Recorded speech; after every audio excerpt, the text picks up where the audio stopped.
Je m'appelle Roberta. Avant d'arriver au centre d'accueil universel, j'avais une vie financière complètement détruite. J'ai investi dans des cours à l'université, mais rien ne marchait. J'avais même 2 emplois, et du jour au lendemain, j'ai perdu les deux.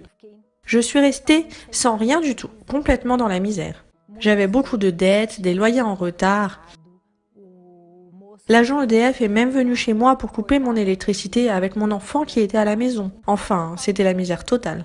Je n'avais pas un manque de volonté pour faire les choses. Je sortais tout le temps à la recherche d'un emploi. Je finissais par trouver, mais j'y restais seulement 2, 3 jours, après quoi on me renvoyait. Je n'avais vraiment pas de succès dans ce domaine de ma vie. Lorsque je suis arrivée au centre d'accueil universel, on m'a orientée à travers la parole à être fidèle à Dieu dans la dîme. Après avoir commencé à investir dans le sacré, ma vie financière a changé.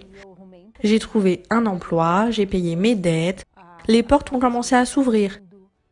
Je travaille dans la plus grande entreprise de construction du Brésil. Aujourd'hui, je suis fabricant de meubles.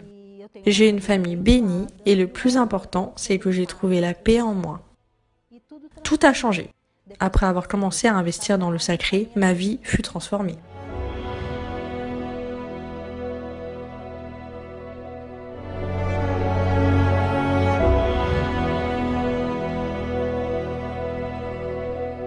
Je m'appelle Elielma. Avant d'arriver au centre d'accueil, j'avais une vie financière très détruite, beaucoup de problèmes financiers.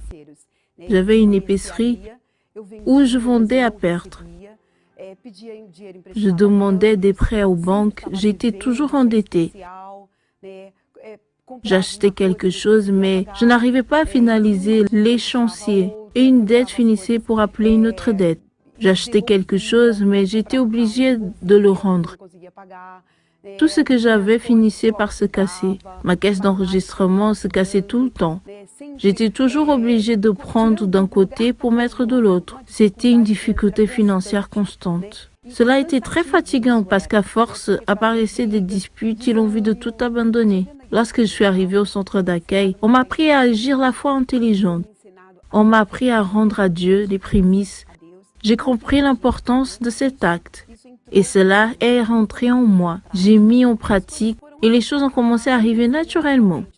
Tout d'abord, Dieu m'a donné la direction, la sagesse. J'ai gagné en patience. Les portes ont commencé à s'ouvrir. J'ai commencé à signer des contrats d'un côté, puis à payer les factures de l'autre. Les choses qui étaient impossibles d'arriver entre mes mains sont arrivées. J'ai quitté cette épicerie et je suis allée vendre des produits de cosmétiques. Dieu bénissait. J'ai commencé à avoir des voitures importées d'autres pays. J'ai payé mes dettes. Je me suis élargie en investissant dans les travaux publics. Mais au bout d'un moment, ma fidélité envers Dieu est devenue un poids pour moi. Et la malice est rentrée. Franchement, regarde la valeur de cela. Je me rappelle qu'un jour, par manque de crainte, j'ai touché au sacré. J'ai touché à ce qu'appartenait à Dieu. Et cela a engendré plusieurs problèmes.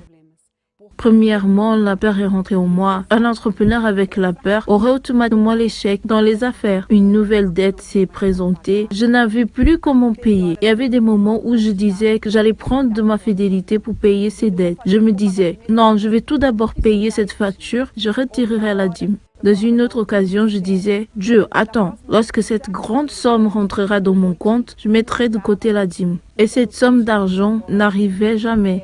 Les contrats que j'avais en main avaient du mal à être totalement payés. J'ai vendu un appartement, un très beau appartement pour payer mes dettes.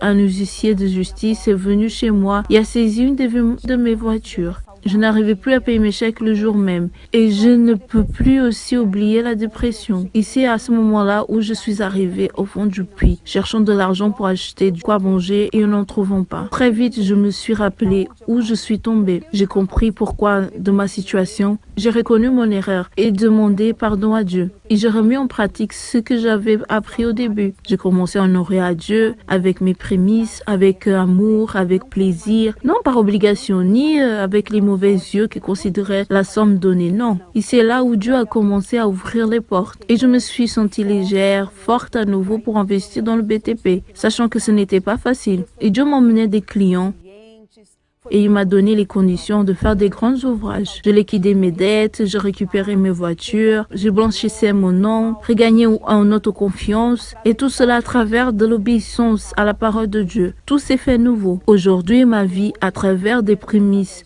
envers Dieu, est devenue une merveille.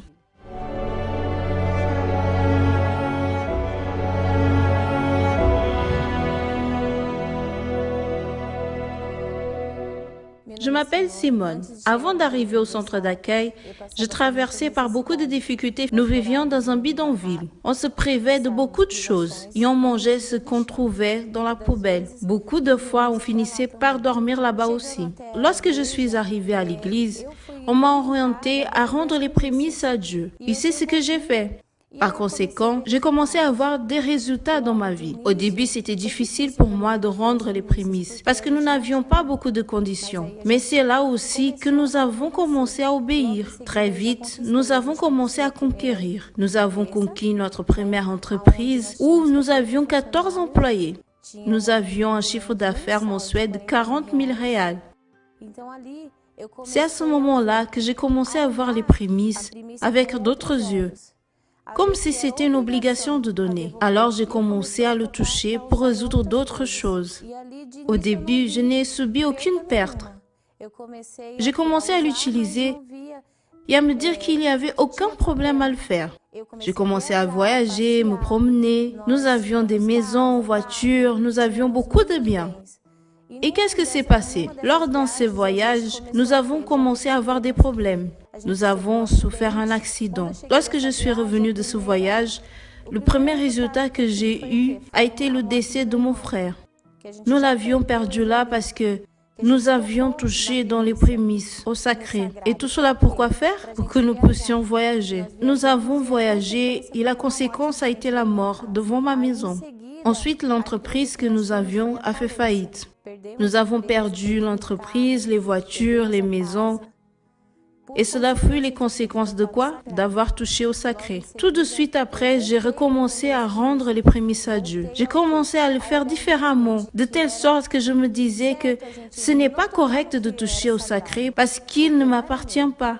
Et quels ont été les résultats de cette obéissance? Nous avons récupéré notre maison. Nous avons des maisons, voitures. Mon frère a conquis aussi son entreprise, il est prospère. Aujourd'hui, je ne donne pas la dîme par obligation, mais par gratitude. J'ai ma conscience tranquille parce que je sais qu'aujourd'hui, j'agis correctement et je rends ce qui est correct. Maintenant, nous avons à nouveau ce que nous avions avant et nous n'allons plus jamais toucher au sacré.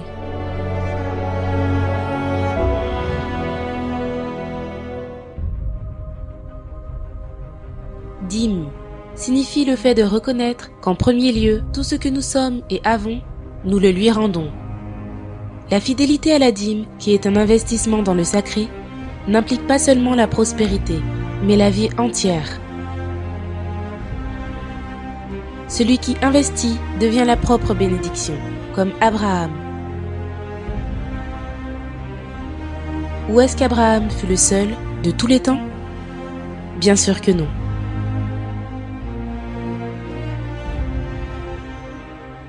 Lorsqu'en 1977, le travail de l'Église universelle a débuté dans un kiosque dans la banlieue de Rio de Janeiro, l'évêque Edir Macedo a donné un pas de foi.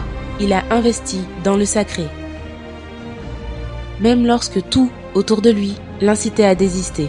C'est son alliance avec Dieu qui a permis d'ériger une église qui aujourd'hui est répandue dans plus de 180 pays.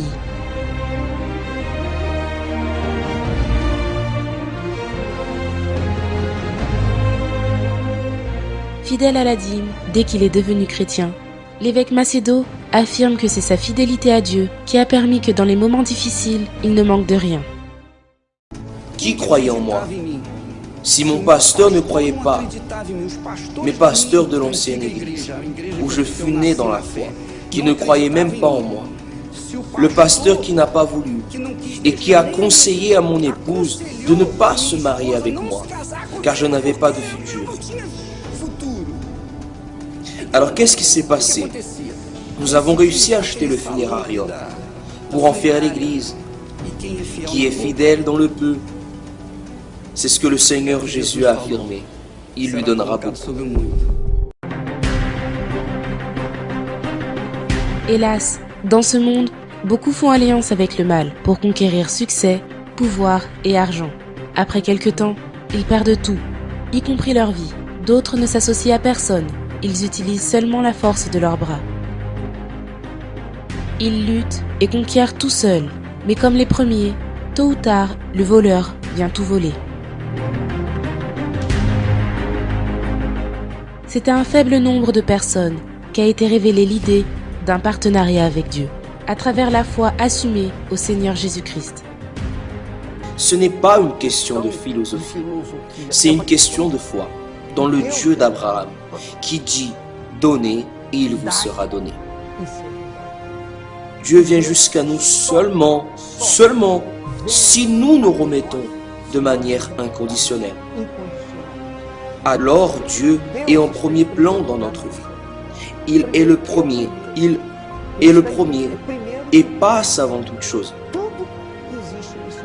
Alors la dîme signifie le premier.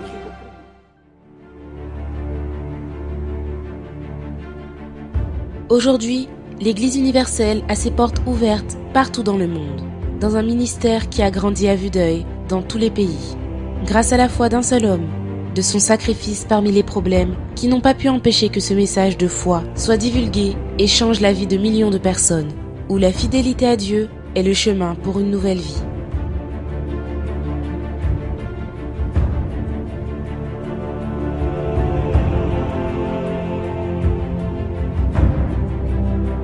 « 40 ans après la première Église, aujourd'hui, l'universel ne cesse de croître.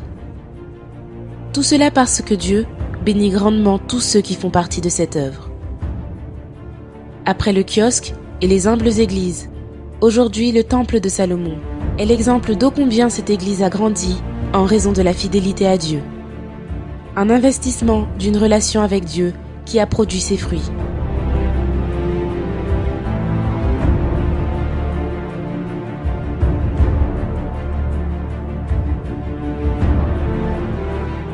L'investissement dans le sacré est un acte qui exprime une confiance illimitée en Dieu et qui la lui donne, reçoit de lui, une vie pleine et heureuse. Investissez dans le sacré, soyez la propre bénédiction.